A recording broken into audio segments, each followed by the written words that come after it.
사무엘상 강의 32번째 시간입니다. 사무엘상 강의 32번째 시간입니다. 우리 함께 사무엘상 22장 1절에서 3절까지의 말씀을 우리 함께 읽어볼까요?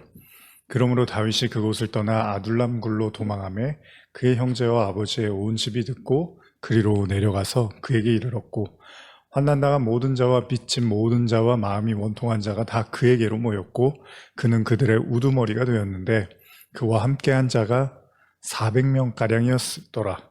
다윗이 거기서 모압 미스베로 가서 모압 왕에게 이르되 하나님이 나를 위하여 어떻게 하실지 내가 알기까지 나의 부모가 나와서 당신들과 함께 있게 하기를 청하나이다 하고. 우리는 지난 시간에 사울의 집요한 공격을 피해서 블레셋 지역으로 도망친 다윗에 대한 이야기를 나눴습니다. 우리가 지난번에 그 살기 위한 몸부림 이런 제목으로 말씀을 나눴는데요. 어쨌든 간에 다윗이 그 위기에서 또 다시 목숨을 부지하게 됩니다. 다윗은 가드를 떠나서 유대 광야의 높은 산성에 있는 굴이 많은 바위산으로 피신을 하였고요. 거기서 다윗은 자신으로 인해서 억압받는 가족들을 만나게 되고요. 또 나아가 사울 왕 때문에 고통받는 이제 여러 부류의 사람들을 만나게 됩니다. 거기서 모이게 되는데요. 그 숫자가 대략 400명 정도였다고 기록을 하는데요. 계속해서 말씀을 읽어보겠습니다. 사무엘상 22장 4절에서 6절입니다. 부모를 인도하여 모압 왕 앞에 나아갔더니 그들은 다윗이 요새에 있을 동안에 모압 왕과 함께 있었더라. 선지자 갓이 다윗에게 이르되 너는 이 요새에 있지 말고 떠나 유대 땅으로 들어가라. 다윗이 떠나 헤렛 수풀에 이르니라. 사윗이 다윗과 그와 함께 있는 사람들이 나타났다 함을 들으니라. 그때 사울이 기브와 높은 곳에서 손에 단창을 들고 에셀나무 아래 앉았고 모든 신하들은 그의 곁에 섰더니. 이 다윗이 모압에 간 이유는 아마 모압과의 혈연적인 어떤 관계가 있었던 것으로 보이고요. 아울러서 사울과도 모압과도 적대 관계에 있었기 때문에 좀 일정한 도움을 받을 수 있지 않을까라는 생각을 했던 것도 같습니다. 또 다른 이유를 보면 피신했다가 돌아오기 적절한 위치였다고도 이렇게 주석에 나와 있는데요. 어쨌든 간에 다윗은 자신의 부모를 피신을 시킵니다. 근데 이때 이제 갑자기 선지자가 등장을 하는데 여기 선지자 갓이라는 사람이 등장을 하는데 이 사람이 뭐라 하냐면 다윗에게 유대 땅으로 들어가라 라는 지시를 받게 됩니다. 어쨌든 다윗은 이 말을 듣고 헤브론 남쪽에 광야에 있던 헤렛 숲으로 들어가게 이르게 되고요. 이 소식이 또다시 사울의 귀에 들어가게 됩니다. 이때 사울이 이렇게 말합니다. 현대어로 제가 읽어드릴게요. 사무엘상 22장 7절에서 8절인데요. 사울은 즉각 신하들에게 호령하였다. 너희 남쪽 지방 사람들아, 이제는 남쪽에서 왕이 나왔으니 잘 되었구나. 그 이세의 아들이 특별히 베냐민 지파의 출신인 너희들에게 밭과 포도원을 선물로 주고 너희들만 골라서 모두 군대 지휘관으로 삼겠다더냐. 너희가 모두 그 사람과 한패가 되어 나를 뒤엎으려고 공모라도 할 작정이냐. 내 아들이 이세의 아들과 작당하였어도 나에게 그것을 일러주는 자가 하나도 없었다. 그들이 나를 죽이려고 공모하였어도 아무도 그것을 염려해 주지 않았다. 내 자식이 내 신하를 부추겨서 나를 죽이려 하는데도 그것을 나에게 알려주는 사람이 하나도 없었다. 자, 사울의 말을 가만히 이렇게 들여다보면요. 이미 너무나 잘 알고 있는 것처럼 그가 얼마나 다윗에 대해서 분노하고 있는지, 그리고 동시에 또 위협을 느끼고 있는지를 알 수 있습니다. 또한 사울의 마음에는 아들 요나단에 대한 배신감도 굉장히 컸죠. 왜냐하면 요나단이 자신의 편을 들지 않고 다윗의 편을 들고 있는 걸 보니까 기가 막혔던 거죠. 어쨌든 지금 사울에게는 모든 것이 불만입니다. 자기가 믿을 사람이 아무도 없다고 생각을 하는 거예요. 근데 여러분도 지금 이 현대어 성경으로 제가 읽어드렸지만은 다윗은 사울을 죽이려고 한 적이 없단 말이에요. 그런데 자꾸 나를 죽이려고 하는데, 나를 괴롭히려고 하는데, 나를 어떻게 무너뜨리려고 하는데 아무도 알려주지 않는다. 이런 식으로 자꾸 일종의 피해 의식을 갖고 있다는 겁니다. 그러면서 내 말을 아무도 믿지 않고 또 내가 믿을 수 있는 사람이 아무도 없다. 이런 식으로 얘기를 하는 거예요. 모든 게 다 불만인 겁니다. 진짜 싸워야 될 적, 사실 다윗은 적이 아닌데 자기 스스로 만들어 놓은 어떤 가상의 적을 다윗으로 생각하고 혼자 북치고 장구치면 그야말로 힘도 낭비하고 시간도 낭비하는 사울의 모습을 볼 수가 있습니다. 어쩔 수 없이 다윗도 힘을 모을 수밖에 없는 그런 상황이 자꾸 만들어진다라는 겁니다. 과연 우리가 두려워하는 것들은 정말 두려워해야 되는 게 맞는가? 아니면 실체도 명확하지 않은 그 어떤 가상의 것들을 향해서 오히려 우리가 그것에 대해서 더 많은 힘과 의미를 부여하고 있는 건 아닌가 생각을 해보게 됩니다. 사실 상당히 두려워했던 것들이요, 나중에 보면 별거 아닌 게 있을 수 있죠. 어쨌든 지금 사울은요, 자기에게 어떤 감정도 없는 다윗에게 지나치게 많은 에너지와 감정을 써가면서 보복을 하려고 한다는 겁니다. 이유가 뭘까요? 실제로 다윗은 사울에게 어떤 해를 입힌 적이 없잖아요. 그럼 이유는 딱 하나인 거죠. 다윗이 하나님의 기름 부음 받았다는 것, 그리고 그를 왕으로 세우겠다는 하나님의 의지네요. 그쵸? 다윗은 아무 해를 저지른 적이 없어요, 사울한테. 혼자 지금 그런 생각을 하고 있는 거잖아요. 어쩌면 우리가 수차례 이야기하고 있지만요, 오늘 한번 그런 생각을 해보면 지금 사울이 다윗과 싸우려고 하는 건가? 아니면 다른 무언가가 있는 건가? 사실 사울이 여호와께서 부리신 악신에 의해서 번뇌하고 고통받았던 것처럼요, 진짜로 사울이 지금 원하는 그 적은 어쩌면 다윗이 아니라 그 다윗을 택한 하나님인지도 모르겠습니다. 마치 자신의 제사를 거부한 하나님께 화가 난 가인이 어떻게 하죠? 동생 아벨을 때려 죽이죠. 근데 왜 죽여요? 아벨이 미워서, 물론 하나님이 아벨의 제물을 받으셨으니까. 그러나 사실은 가인의 마음에는 아벨에 대한 미움도 있겠지만 사실 근원적으로 하나님이 자기를 거부했다는 그 마음도 있는 거잖아요.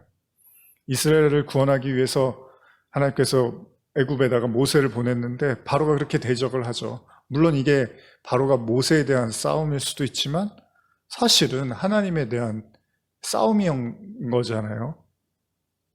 이 대목에서 우리도 한번 생각해 볼 필요가 있는데요, 사울이 그토록 경계하는 다윗이 곧 하나님에 대한 것이라면 우리 역시도 겉으로 보기에는 사람이고 사건이고 환경일지 모르지만 그 이면에 하나님에 대한 어떤 생각이 도사리고 있을 수도 있다는 겁니다. 아담과 하와가 선악과를 먹고 급히 하나님을 피합니다. 왜요? 하나님 말씀을 어겼으니까 거기에 대한 형벌이 따를 거라는 두려움 때문이겠죠. 그런데 또 다른 의미는 뭐죠? 자신이 하나님처럼 되고 싶어 했던 그 숨겨져 있던 욕망과 탐심이 드러나자 거기에 대한 가책이었는지도 모르겠습니다. 가만히 들여다보면요, 때때로 우리가 두려워하는 것들이, 오늘 사울 이야기를 통해서 우리가 본다면 우리가 두려워하고 미워하고 그렇게 경계하는 것들이 어떤 경우에 하나님과 무관하지 않을 수도 있다는 겁니다. 그리고 오늘의 본문은 단순히 사울이 왕의 자리를 지키기 위해서 다윗을 경계하는 것, 이걸 우리가 수차례 나눴잖아요. 그런데 그것보다 조금 더 깊이 한번 생각해 보면 그가 진짜 근본적으로 대적하고자 하는 존재가 다윗만이 아닌 바로 하나님이었음을 보여주는 대목이기도 합니다. 이제 앞으로 나올 본문들이 그런데요, 제가 한번 계속 읽어드리겠습니다. 사무엘상 22장 9절에서 11절입니다. 그때 에돔 사람 도액이 사울의 신하 중에 섰더니 대답하여 이르되 이새의 아들이 노베에 와서 아히두베 아들 아히멜렉에게 이른 것을 내가 보았는데 아히멜렉이 그를 위하여 여호와께 묻고 그에게 음식도 주고 블레셋 사람 골리앗의 칼도 주더이다. 왕이 사람을 보내어 아히두베 아들 제사장 아히멜렉과 그의 아버지의 온 집 곧 노베에 있는 제사장들을 부르매 그들이 다 왕께 이른지라. 다윗이 피신하던 중에 찾아갔던 곳, 바로 사무엘상 21장에 등장하는 아히멜렉, 기억나시죠? 그는 성전의 제사장으로서 도피하고 있는 다윗을 도와줬습니다. 우리가 이미 나누었지만요, 그는 다윗이 배고픔을 달리기 위해서 빵을 요구했을 때 성전에 놓인 빵을 흔쾌히 내주기도 했던 아주 어떻게 보면 배포가 큰 사람이었던 거죠. 근데 그때 여러분도 기억나시겠죠? 그 성전에 다윗이 있을 때 머물렀던 또 다른 사람이 있었으니 바로 사울의 신하 에돔 사람 도액이었습니다. 기억나시죠? 결국 이제 사건이 시작이 됩니다. 지금 읽은 본문처럼요, 그는 자신이 본 모든 것을 사울에게 말하고요, 결국 다윗에게 호의를 베풀었던 제사장 아히멜렉을 비롯한 노베에 있는 모든 제사장들을 부르기에 이르게 됩니다. 비극이 시작됩니다. 현대어로 제가 22장 12절에서 15절까지 한번 읽어드릴게요. 사울이 아히멜렉에게 말하였다. 내가 내게 할 말이 있어서 불렀다. 아히멜렉이 대답하였다. 임금님, 제가 여기 대령하였습니다. 사울이 그에게 불효령을 내렸다. 내가 어째서 이새의 아들과 공모하여 나를 죽이려고 하느냐. 이 또 이런 말을 해요. 자꾸 죽이려고 한 적이 없는데 내가 어째서 그에게 떡과 칼을 내주고 그를 위하여 하나님께 물어보았느냐. 그는 지금 나를 죽일 기회만 노리고 있다. 그러자 아히멜렉이 대답하였다. 임금님의 신하들 중에서 다윗만큼 충직한 사람이 누가 있습니까? 더구나 그는 이 나라의 부마요 임금님의 신변을 보호하는 사람으로서 궁중에서도 누구에게나 존경받는 사람이 아닙니까? 제가 그를 위하여 하나님께 물은 일도 이번이 처음이 아니지 않습니까? 제가 어떻게 임금님을 반역하려고 공모하였겠습니까? 그것은 저와 제 집안을 억울하게 모함하고 의심하는 일밖에 안 됩니다. 저는 그런 일에 대해서 조금도 아는 바가 없습니다. 지금도 여러분들이 들으셨지만 다윗이 굉장한 피해의식을 갖고 있습니다. 계속 그러는 거예요. 나를 죽이려고 하는데, 아니 자기가 죽이려고 했는데, 아니 어느 순간에 우리도 그럴 때가 있잖아요. 가해자하고 피해자가 막 바뀌는 거예요. 지금 사울이 가해자인데 나중에는 자기가 피해자인 행세를 하는 거죠. 제사장 아히멜렉은 사울에게 분명히 확인을 시켜줍니다. 다윗만큼 충직한 사람이 어디 있습니까? 최고의 신하이고 얼마나 왕한테 최선을 다합니까? 그리고 중요한 건 하나님의 사람이 틀림없잖아요. 전쟁 때마다 하나님께 물어보고 또 하나님이 다윗을 통해서 역사하신 많은 일들이 있는데, 아니 어떻게 제가 다윗을 의심할 수 있겠습니까? 저는 아무것도 모릅니다. 그렇습니다. 사울이 얼마나 못된 짓을 하고 있고, 나가 하나님의 선택된 백성으로서의 다윗, 그리고 제사장들, 이런 얘기들을 하나도 듣지를 않습니다. 왜 이렇게 안 들릴까요? 보지도 못하고 듣지도 못해요. 자신에게 전혀 해가 될 것이 없는, 아니 오히려 나라에 큰 이익을 주고 있는 사람인데 아무리 얘기해도, 하나님의 사람, 제사장까지 얘기하는데도 전혀 정말 듣지를 않아요. 이거 이제 구약 성경에서 뭐라 그러죠? 이스라엘 백성은 하나님 말씀하시던 목이 곧고 귀에 할례 받지 못했다는 표현을 자주 쓰는데, 도무지 말을 듣지를 않습니다. 사울이 지금. 우리도 살아가면서 그런 사람 만나기도 하죠. 뭐 우리 자신이 그런 사람일 수도 있겠지만요. 아무리 얘기를 해도 통하지 않는 사람들이 있습니다. 아무리 설명을 해주고 자세히 얘기를 해주고, 근데 도무지 남의 얘기를 듣지를 않아요. 왜 그럴까요? 왜 그토록 사울은요, 현실을 지키지 못하고 이렇게 망상에 빠져서 자신의 생각이 전부 옳다고 믿어버릴까요? 왜 그는 현실을 보지 못할까요? 제가 20대 때인 것 같은데요. 신학교 다니고 할 때 라디오 듣다가 이제 크리스찬 상담을 해주는 프로그램이었는데 되게 재밌게 들었던 것 같아요. 재미도 있고 감동도 있었고요. 거기에 이제 상담을 해주시는 목사님이 이렇게 자주 하시던 말씀이 있었는데, 이런 말로 제가 기억을 합니다. 사람이 이렇게 앞으로 나가지 발전하지 못하는데 큰 걸림돌이 있는데, 제가 이제 가끔 이런 얘기를 하는데요, 사람들하고 대화할 때도. 그게 뭐냐면, 첫째는 누구를 너무 미워하거나 혹은 무언가를 너무 두려워하면 절대로 이렇게 다음 걸음을 걷지 나아갈 수 없다는 거죠.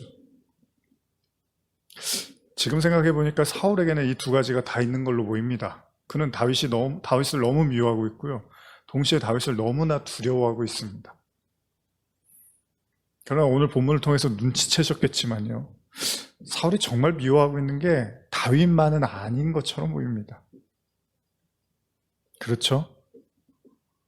이제 사울이 엄청난 짓을 저지르거든요. 그걸 보면 다윗만 지금 미워하고 두려워하는 것 같지가 않아요.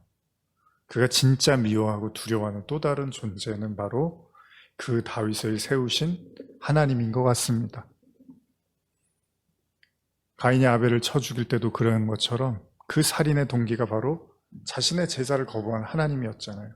하나님에 대한 그 분노가 동생 아벨에게 나타난 거잖아요. 사실 이게 사울 이야기하고 연결하면은 어느 정도 맞아 떨어지는 게요. 하나님이 가인의 제사를 받지를 않죠. 그럼 우리가 봤을 때는 뭐 가인이나 아벨이나 뭐 재물이 뭐가 문제가 있나? 뭐 양을 들여서 받으시고 뭐 이렇게 농작물 들여서 안 받으시고, 근데 나중에 가인의 모습을 보니까 아벨을 쳐 죽이는 걸 보니까 그런 사람이 무슨 제사를 드려요. 자기 제사 거부했다고 아벨 죽이는 모습을 보니까 이미 하나님은 그 중심을 보신 거잖아요. 그러면 사울도 마찬가지인 거예요.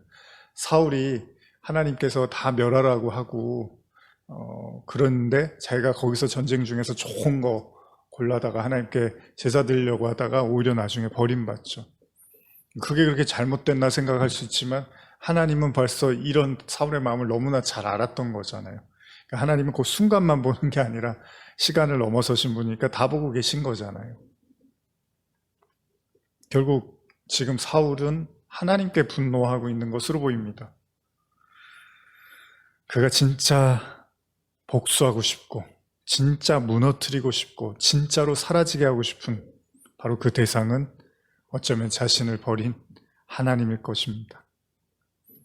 다음의 본문이 바로 사울의 이 마음을 보여주고 있는, 입증해주는 본문이죠.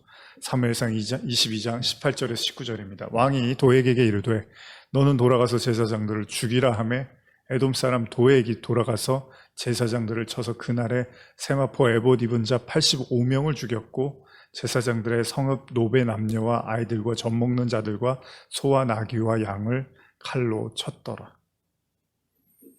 이제 끔찍한 일을 벌이기 시작하는 거죠. 사실 다른 사람들한테, 신하들한테 욕을 했을 때는 감히 그렇게 하지를 못합니다. 제가 읽진 않았지만. 어떻게 하나님의 제사장을 죽일 수 있습니까? 그거 감히 하지 못하는데 이 도액이라는 사람이 이제 결국은 사울의 명을 듣는 거죠.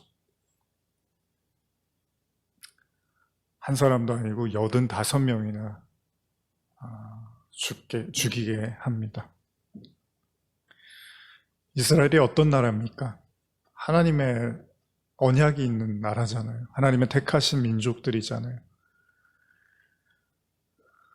그리고 사실 왕이 없을 때는 선지자가 하나님의 뜻을 묻고 이끌었던, 그야말로 하나님의 통치를 받는 백성들이고 민족이었는데, 그들이 종살이했던 애굽에서 하나님이 이끌어내시고 가나안으로 이끄시고 민족을 이루시고 나라를 이루게 하셨던 그 하나님, 그 나라가 지금 그 나라의 왕이 그 하나님을 섬기는 제사장들을 자기의 어떤 잘못된 생각과 잘못된 피해의식과 잘못된 미움과 증오와 두려움으로 모조리 죽여버린 겁니다. 이런 비극을 하나님은 아셨던 것 같아요. 그래서 우리가 초반에, 사무엘상 초반에 하나님께 이 백성들이 왕을 요구하잖아요. 근데 하나님이 그걸 굉장히 불쾌해하시고 마음 아파하셨잖아요. 한번 그 본문을 읽어볼까요? 사무엘상 8장이었는데요. 그 중에 한 7절과 8절 제가 읽어드릴게요. 여호와께서 사무엘에게 이르시되 백성이 내게 한 말을 다 들으라. 이는 그들이 너를 버림이 아니요 나를 버려 자기들의 왕이 되지 못하게 하려 함이니라. 내가 그들을 애굽에서 인도해낸 날부터 오늘까지 그들이 모든 행사로 나를 버리고 다른 신들을 섬김같이 내게도 그리하는도다. 그러니까 하나님은 다 알고 있었던 거예요. 그러니까 이 사건이 사실은요, 사울의 개인적인 일탈이고 사울의 개인적인 어떤 죄악으로만 볼 수 있지만 그 사울을 세운 사람들도 백성이었으니까, 그래서 하나님은 그러는 거예요. 모두가 나를 버렸다. 모두가 우상숭배를 계속 해왔다. 이런 표현을 쓰시는 거예요. 한 가지 분명한 사실은 뭐죠? 하나님을 섬기는 마음은 눈꼽만큼도 없다는 사실입니다. 그러니까 이런 걸 우리가 조심해야 되는 거예요. 얼마 전까지만 해도 최고의 제사를 드리겠다고 호들갑을 떨었던 사울이에요. 근데 지금 보니까 전혀 그렇지가 않아요. 그럼 그는 누구를 섬기고 있는 걸까요? 그가 하나님을 대적할 만큼 뭐 바로왕 같은 경우는 애굽의 바로왕 같은 경우는 태양신을 섬겼잖아요. 그러니까 한번 자기가 믿는 신하고 하나님하고 이렇게 한번 붙어보자 이런 마음이 있었을 텐데 지금 그러면 사울은 무슨 마음으로 이렇게 대담함을 가지고 하나님하고 싸우려고 할까요? 아마도 자기 자신을 믿고 있는지도 모르겠습니다. 그는 자신의 아들도 믿지 못하고 신하들도 믿지 못하고 심지어 하나님의 제사장들도 믿지 못합니다. 그가 믿는 건 오로지 자기 자신뿐입니다. 그것이 그가 어떤 진실의 소리에도 귀담아 듣지 못하고 현실을 있는 그대로도 보지 못하는 패착을 낳은 거죠. 말씀을 마무리하면서 한 가지 나누고 싶습니다. 우리는 여러 가지 이유로 하나님을 믿습니다. 근데 오늘 사울의 모습을 통해서 우리가 한 가지 나누기를 원한다면 진짜 하나님을 깊이 만나고 그 말씀에 청종하지 못하면서 오히려 자기 자신, 자기중심적이고 자기를 너무 믿고 자기를 너무 신뢰하는 사람들, 그들에게 벌어지는 현상이 있다면 현실을 있는 그대로 받아들이지 못할 수도 있다는 겁니다. 그리고 그 현실에 대한 이야기들 듣지도 많고 자기가 생각하고 상상하고 자기가 만들어낸 이미지대로 환상대로 그 세상을 바라보며 어쩌면 자기 자신만을 믿는 사람에게는 사울과 같은 두 가지 감정이 따라다닐지도 모릅니다. 그러니까 하나님을 전혀 신뢰하지 않고 오로지 나 자신을 하나님처럼 믿을 때 오늘 사울의 모습을 통해서 우리가 배우는 건 지나친 두려움과 지나친 미움을 가질 수 있을 것입니다.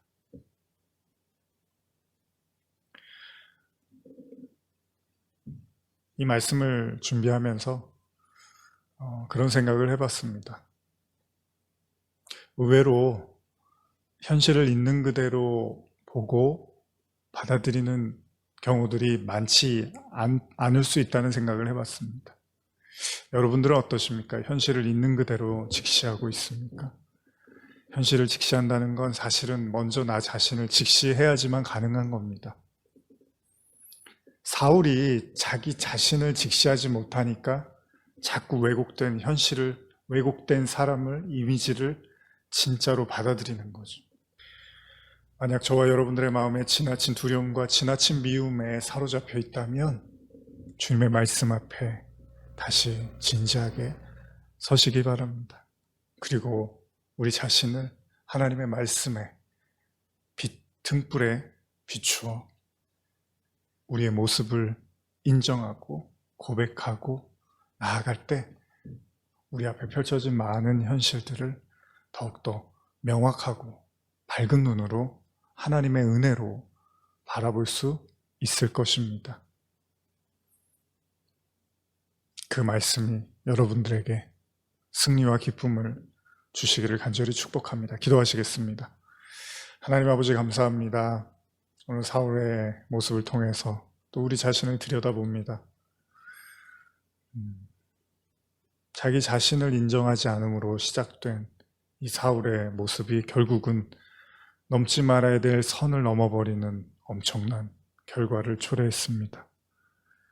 이제는 피해자와 가해자가 바뀌어서 자신이 오히려 피해자라고 생각하며 다윗을 죽이려 하고 하나님의 사람들조차도 죽이려고 합니다. 하나님, 은혜가 필요합니다. 우리의 삶에서도 우리의 환경과 상황과 사람들을 통해서 하나님의 은혜를 발견하게 하여 주시옵소서. 감사드리며 예수님의 이름으로 기도드립니다. 아멘.